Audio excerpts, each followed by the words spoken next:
the last video, we talked about the different marketing mediums, and we talked about what are the different principles that top agencies are living by in order to do a better job within their marketing efforts. In this video, we're going to take this a step further, and we're going to talk about some of the major paradigm shifts within these top agencies to move up that value pyramid and to go from people who are just aware and maybe interested and engaged in offers, that transactional piece, all the way up into the top tiers, all the way up into the invested and the trusted and the loyal. So let's take a look at each of these and let's unpack them a bit further.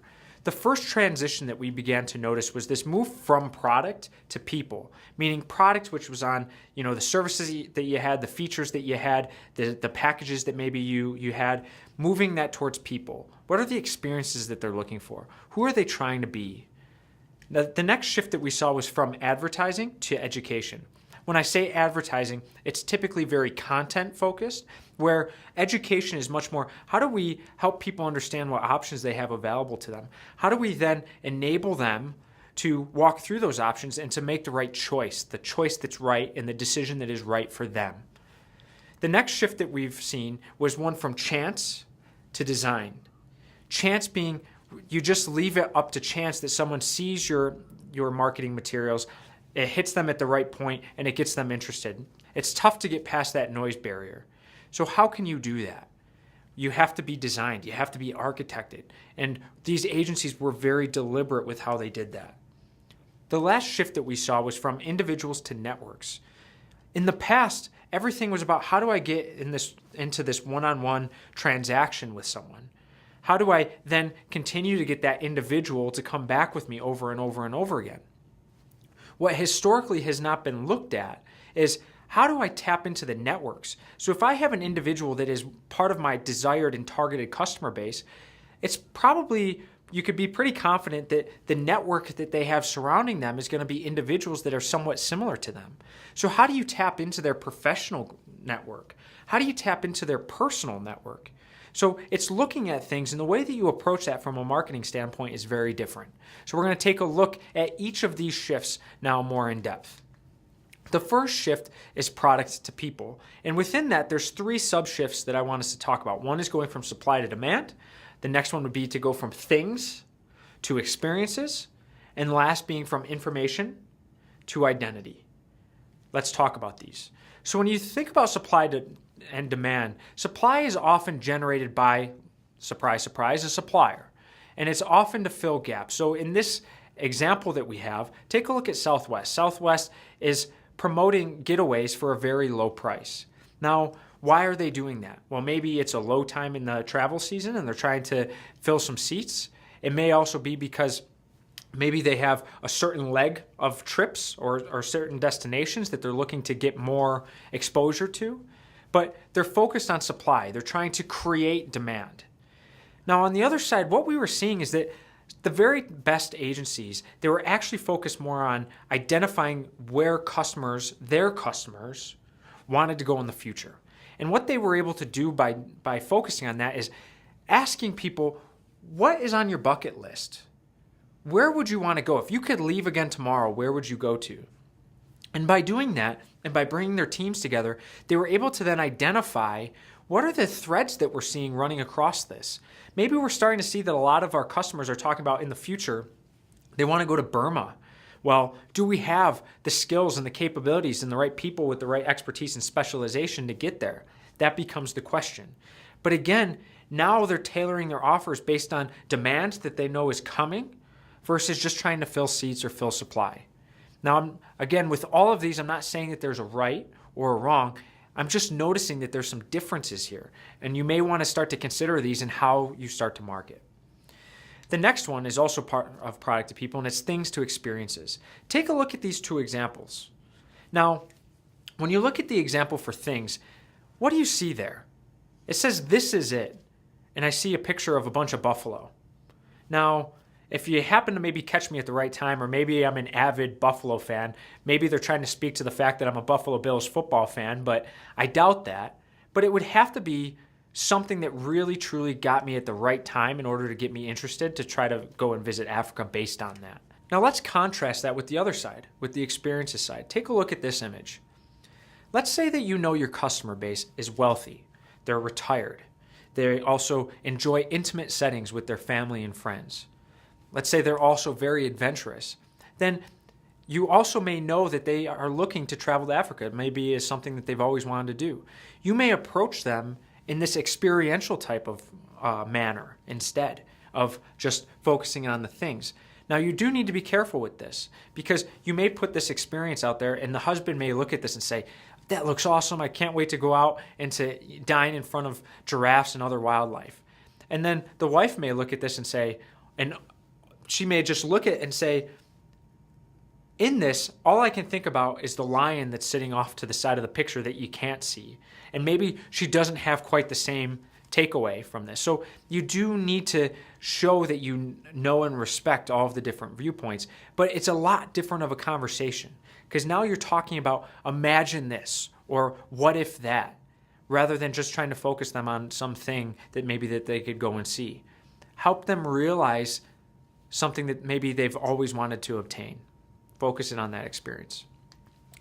The next one is all around information to identity. Now, when you take a look at these, look at this Jamaica postcard. It's a beach, shows great surf and sand. We've got some palm trees in there. Looks great. But again, it's not speaking to me. It's not telling me anything other than I'm, working way too hard and I need to take a vacation. Maybe I should think about Jamaica. Now, you contrast that with a question. Look at identity. Who will you be this year? Now, that's something that causes me to take a step back and causes me to think about that. Who do I want to be this year? What experiences do I want to have? That's much more intriguing. Those are stories to tell. You're showing someone the stories that they can tell people, the experiences that they can have, the memories that they can reflect on later. You don't get that when you focus on the information. You don't get that from that beach with Jamaica. You can maybe imagine some of that, but everyone, when they look at that, they're going to have a different interpretation. Focus it with a question. Get them thinking and connect that to what you've established is the identity that your customer is trying to have. Let's move on now. Let's talk about advertising and education. Again, there's 3 parts to this. Promotional to thought-provoking. From data to knowledge. From publicized to personalized. Let's step into each. When you look at promotional to thought-provoking, take a look at what you see here from Groupon. Even Groupon is in the business of trying to bring low-cost travel to the masses. But when you look at it here, what do you see? What are they really talking about? You see a pool. That looks kind of nice. Looks like an interesting resort. But the thing that they really make sure to pull out and highlight here is the price. Look at the price of this. It's marked down. What else do you see in these types of offerings? For a limited time, you can save X amount of dollars. Now, the difference of this being, take a look at this different approach. This is from Liberty Travel in New York City, and they do things a little bit differently. They've really taken a look at other industries, in this case, the Apple Store, and they said, what can we learn from this, and how can we take the best of what we are learning from that, and how can we maybe tailor that into something that's wrapped around travel? And in that, what do they try to get you to do? It's all about exploring. It's all about coming in and helping people understand what opportunities are out there. There's so much opportunity that's available to people. There's so many places to go that get people out there exploring. Get them thinking about it. It's a much different approach to how you market. The next one is from data to knowledge. And for this, I'm actually using a case study from our much broader research. Let's take a look at Craigslist versus the company REI. Let's say I needed to shop for a bike. I'm looking to become more of a biking commuter, going to work each day, and I need a bike that's going to be right for me. I could go on to Craigslist right now and I could find thousands of bikes in the Denver area, and I could look through each one. And what are you going to see from many of these? You're going to see the features listed. Here's the length of the bike. Here's how long I've had the bike. Here's the number of speeds that it has. Here's some work that I've had done to it. But nothing is truly helping me understand, is that the right bike for me? What's likely going to make my decision? Is it in good condition? Is it going to get me from point A to point B, or am I going to have to worry about it breaking down, in essence? Do I connect with that person? But let's take a look at on the other side, to knowledge. Instead of that, imagine if you were asked the right questions. How long are you traveling? What's the distance between that? Is it mostly road? Are you going to be doing some off-road? Are you going to be doing a little bit of both? Those are the types of questions that the REI website asks you. And as you answer these questions, it puts you and it helps you find the choices that are right for you based on all of these things that you're providing. So when you step out of that, what you find is you find the right bike that's going to be perfect for exactly the moment that you need it and for the type of travel that you're looking to do. If I'm looking to go all on the road, they'll point me to the right road bike at the right price.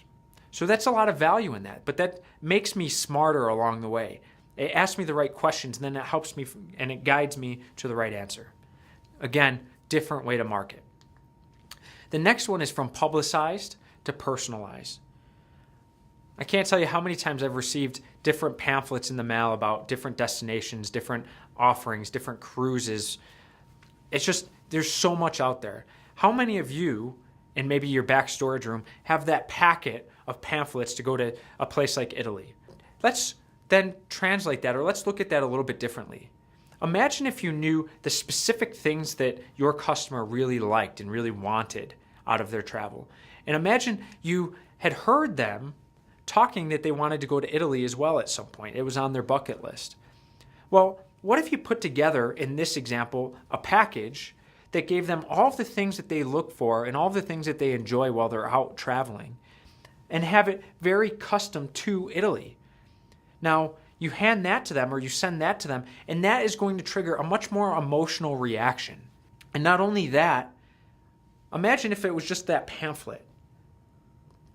So what we find in the research is you've got to go past the rational. You've got to go past those things that are logical, and you need to make it emotional. You need to connect with the people. Again, that's how you move up that value pyramid, by connection.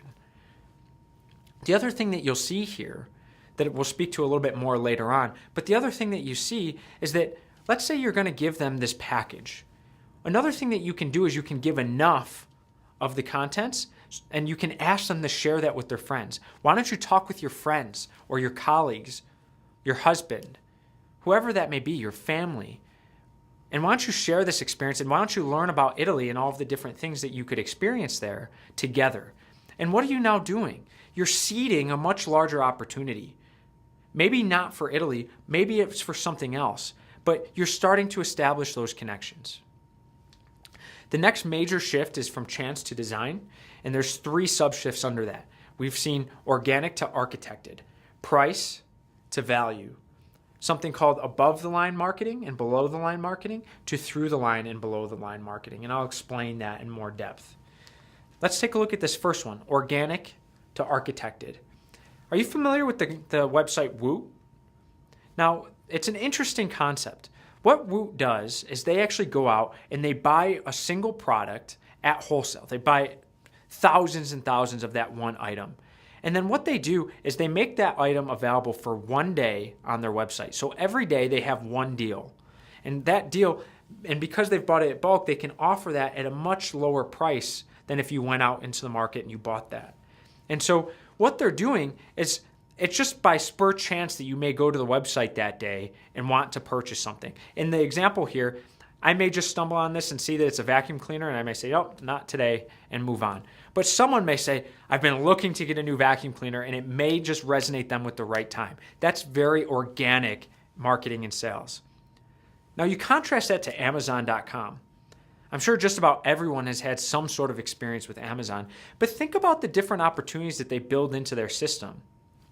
I can't check out with my cart of goods without knowing other things that people are reading, other things that people bought that were related to that product.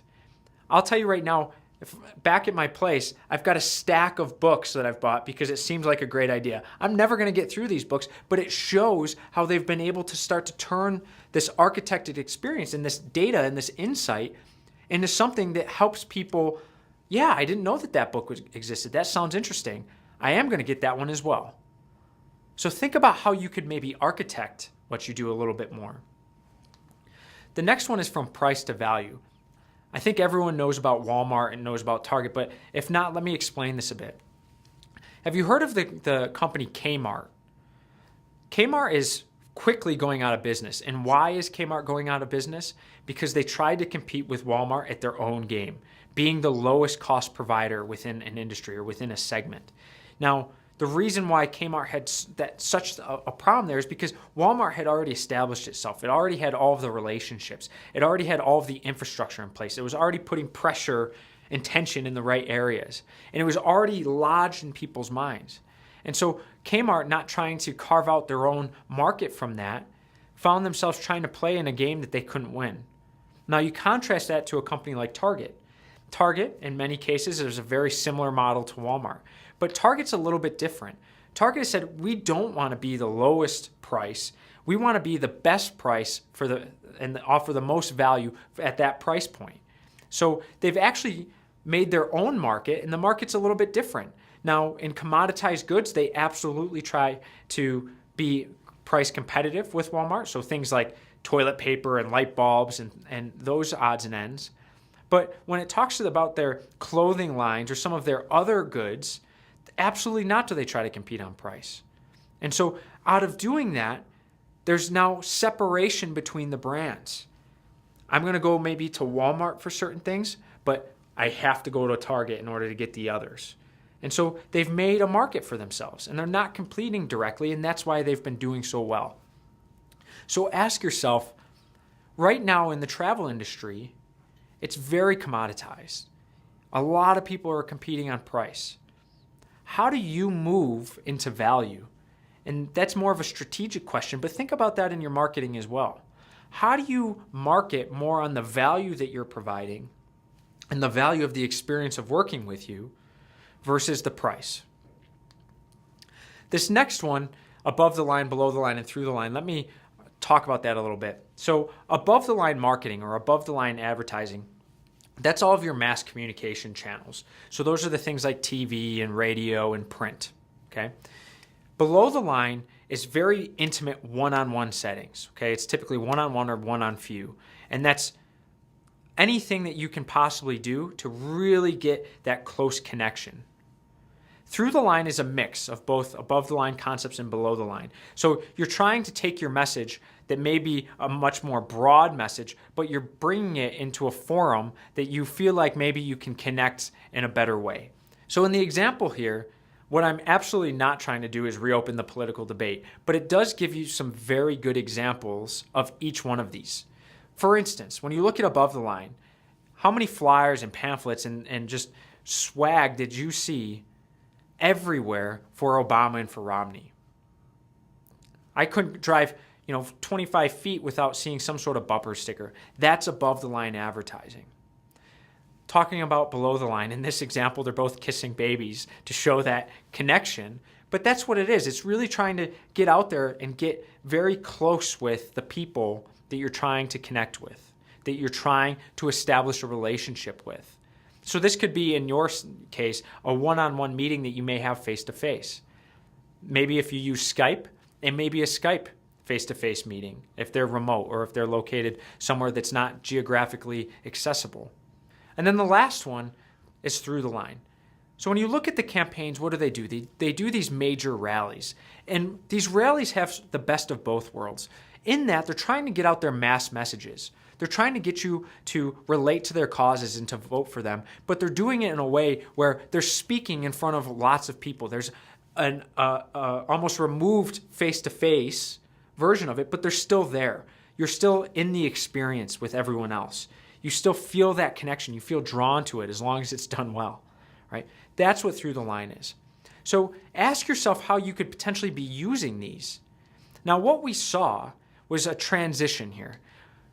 What we had seen in the past was there were a lot of agencies that were using above the line and below the line that connect. There was no middle ground. It was, we're going to shoot out all of these electronic mails or we're going to put out all these pamphlets. But then only when there was awareness and interest did they actually maybe do some face-to-face or maybe exchange emails or whatever it may have been. What we are seeing is that the best had actually started to move more towards the other side. They were still using above the line to get their brand out there so that it was recognized and that people saw it. But when they were trying to actually connect with customers and drive business, they were focusing on below and through the line. Below being, how do we get into places and how do we get out in front of as many people as possible in these small, intimate settings? And how do we connect with them? Through the line, they were finding ways to go to the exact location where they could hit a large amount of their target audience. I'll give you an example. One of the agencies that we were working with, they were ingenious in the fact that they knew that their customer was retired, had some time, likely lived in gated communities, etc. So what they did is they did an assessment of all of the gated communities that had that demographic in there and within the span of about 50 miles. And then what they did is they did educational sessions. They weren't trying to sell anything, but they were trying to make travel top of mind. Because if they could do that, in their mind, they said, if we can bring travel to light here, we'll likely get our unfair share of their business when they actually say, I'm ready to travel, or we want to take our grandkids on a trip. They would be top of mind. So that's an example of a more through the line engagement that you could be doing. So think about how you could start to make some of these transitions. The next is from individuals to networks. Now there's two major sub-concepts here. One is this notion of a monologue to a dialogue to a trilogue. And the other being going from static content to dynamic content. So when you think about a monologue is a one-way street. It's kind of like this video right now. I'm talking to a camera, and then hopefully you're sitting there and you're listening. But there's no exchange that we have. We don't have interaction like I had when I was at the executive retreats. So this is often what you see from a lot of different agencies is I'm just going to throw material out there and I hope that it connects. I hope that it triggers your interest. In the example here, you see one from Expedia. Get great deals on Expedia. I want a great deal on travel. Maybe I'll go there. This next example is more of a dialogue. How do we start a conversation between us?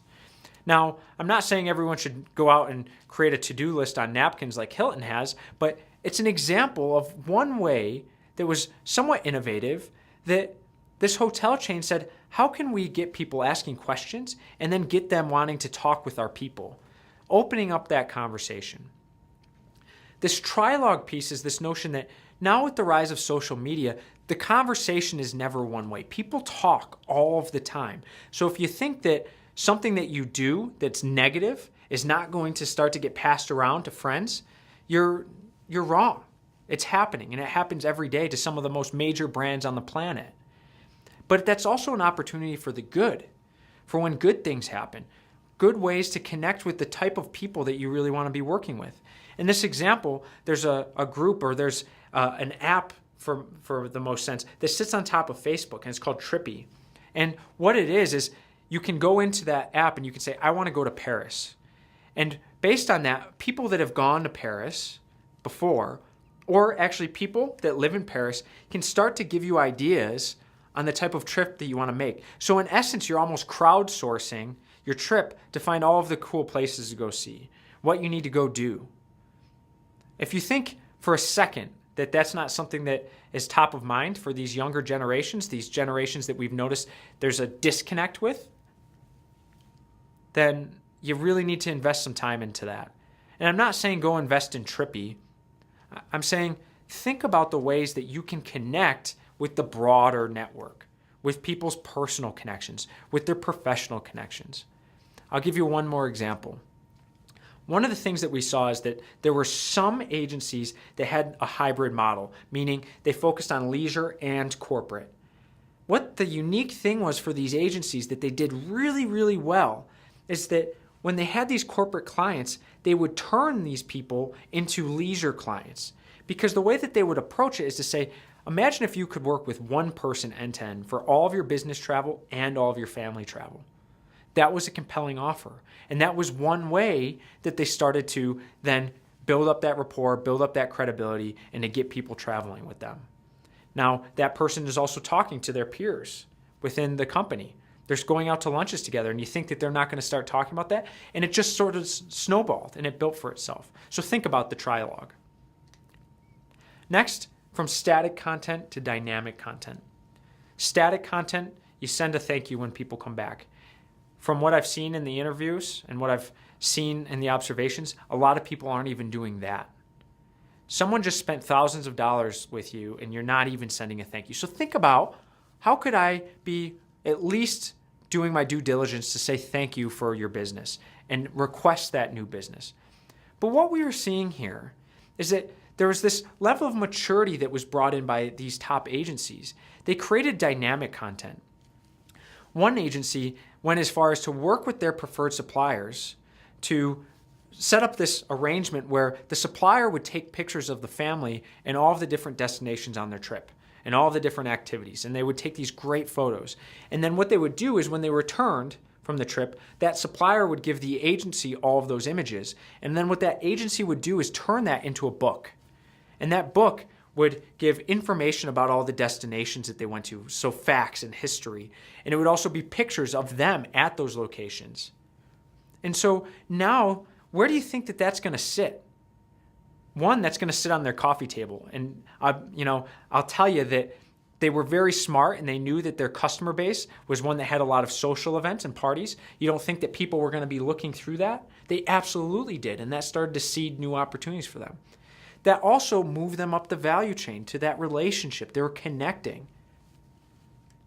So I'm not telling you that you need to go out and you need to do something similar, but how can you do something that makes it, one, easier to connect, and then two, enables them to evangelize for you? So that if they are having dinner parties or families over and different groups, how can you make sure that someone's going to start a conversation based on something that they see because someone is so proud that they leave it out in front of everyone?